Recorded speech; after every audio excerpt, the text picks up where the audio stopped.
Hi everybody. Today I want to talk about 3 essential tips to know about buying new construction. My name is Samantha Bagdasarian. I'm a realtor with Gulf Point Properties here in Southwest Florida.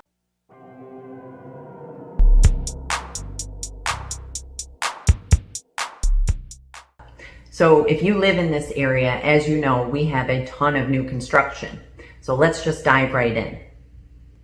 Okay, so this first tip is essential. You're really going to be tempted to want to skip this step, but don't. Before you even step foot in the sales office, you should call ahead and ask what kind of incentives they offer for working with their preferred partners. First, you want to ask, do you offer any incentives for working with your preferred lender? So a lot of these big builders have a lender that they work with, and they'll offer you credits toward closing costs if you work with that lender.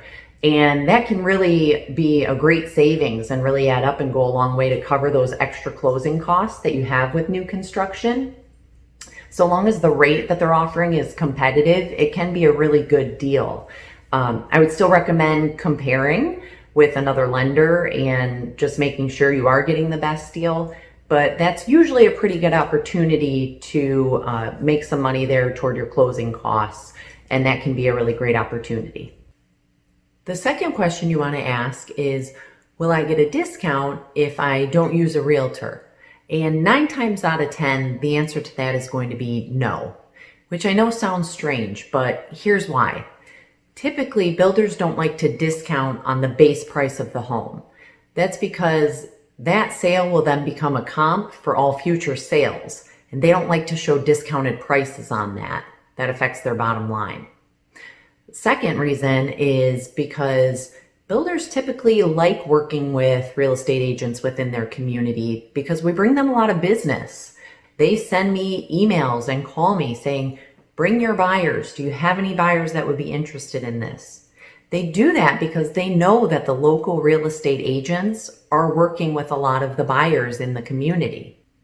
So it's most likely that they're going to say, no, there is no additional discount for not bringing your own agent. Now they might say, yes, we'll offer a discount if you don't bring your own agent. We'll discount the home $5,000, or what we were going to pay your agent in commission, we'll discount the home by that. And if that's the case, then it really might be something that you want to consider. Now, keep in mind that you're going to have to do your own negotiating and navigate the process on your own. But if you're pretty savvy and the savings is significant, then it might be something you want to consider. But like I said, 9 times out of 10, they're going to say, no, we're not going to discount the home if you don't bring an agent. So if that's the case, then there's really no reason not to use your own buyer's agent. Keep in mind, the sales agent sitting there at the model home is representing the seller. They're there representing the builder, and it's their job to get the builder the most money that they can for the house.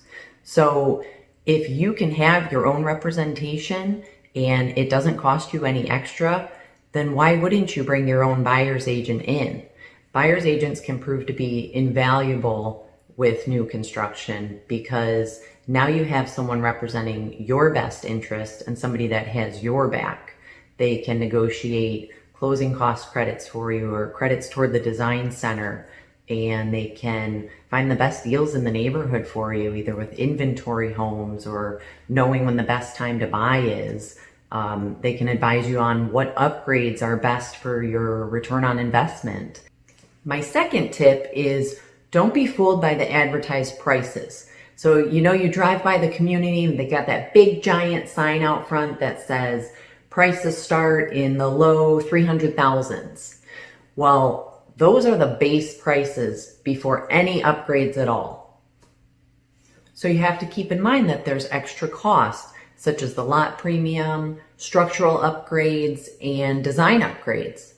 So not every lot gets charged a premium, but if you want something like a larger lot or one with a view of the water or preserve, or it's on a cul-de-sac, that's going to get charged a premium. Structural upgrades are things like the layout of the floor plan. Sometimes there's an optional den that you can add, or you can put a half wall here or an extended lanai. Those are all going to be upgrades. And again, this is where having your own agent really comes in handy, because you can ask your agent, which upgrades are going to get you the most bang for your buck. If you ask the sales consultant which ones, they're going to tell you whatever the builder wants them to tell you. So you could say, hey, should we put a half wall here? And the new sales consultant is going to say, yes, of course, you have to have a half wall there. And they're doing that because they're going to charge you a couple $1,000s to add that upgrade, and it only costs the builder a couple $100s to do. The same goes for design upgrades.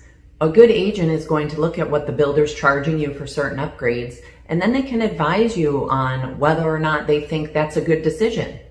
So for example, something like light fixtures. If you have the builder install custom upgraded light fixtures, you're probably going to get overcharged. But if you just have them install the standard ones and then you change them out post-construction, you're probably going to have way more choice and it'll be less expensive.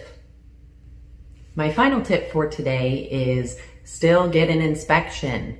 You'll likely be given the chance to do a pre-drywall inspection, and you should use this opportunity to really get to know the systems in your house. And you're going to want to document as much of that as possible with photos or video. And then once the home is finished, but before closing, you're going to want to get another home inspection. And yes, I know that they're probably giving you a 1-year warranty, but it's a lot easier to deal with any issues that might come up prior to closing rather than after. And don't assume that just because everything is new, that means it's perfect. You'd be surprised what home inspectors find with new construction. There you have it, 3 essential tips to know when buying a new construction home. I hope you enjoyed the video. Thanks for watching, and reach out if you have any questions.